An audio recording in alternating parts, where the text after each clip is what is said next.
तो last part में हमने देखा कि क्लाउड अपना रास्ता भटक कर एक अननोन आइलैंड पर आ गया था और उसे वहाँ एक विलेज दिखती है और उस विलेज में हर जगह बैनर्स लगे हुए थे। उन बैनर्स को देखकर क्लाउड समझ जाता है कि एंशिएंट टाइप के बैनर्स हैं और ये जगह लॉस्ट आइसलैंड है। क्लाउड कुछ ज़्यादा ही एक्साइटेड हो जाता है, इसलिए वो चलते चलते गिर जाता है। उसकी हालत धीरे धीरे और भी ज़्यादा ख़राब हो रही थी। तभी एक घर से एक आदमी की आवाज़ आती है। वो क्लाउड को कहता है कि जल्दी से घर के अंदर आ जाओ। फिर क्लाउड उस घर के अंदर चला जाता है। वहाँ एक बुढ़ा आदमी था।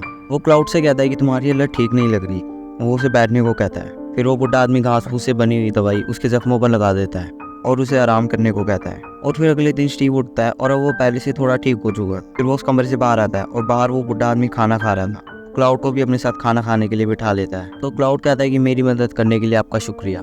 तो वो बुढ़ा आदमी कहता है कि तुम यहाँ के तो नहीं लगते। तो क्लाउड कहता है कि हाँ, मैं काफ़ी दूर से आया हूँ, वो भी गलती से। तो बुढ़ा आदमी क्लाउड को बताता है कि हमारा ये आइसलैंड काफ़ी बड़ा है, लेकिन हम इसके एक छोटे से हिस्से में रहते हैं और हम इस छोटे से हिस्से को नहीं छोड़ सकते, क्योंकि कहा जाता है कि इस जगह से आगे जितनी भी जगह है वो इस आइसलैंड के देवता की जगह है और जो भी वहाँ कदम रखेगा वो मारा जाएगा। लेकिन हमारे गाँव के कुछ लोगों को इस बात पर यकीन नहीं था, इसलिए वो उस हिस्से को देखने चले गए। और वहाँ गए तो काफ़ी सारे लोग थे, लेकिन वापस सिर्फ एक ही आया और वो इंसान अब एक इंसान नहीं, एक राक्षस बन चुका था। उसने आते ही लोगों को मारना शुरू कर दिया और वो उनकी लाशों को खा रहा था।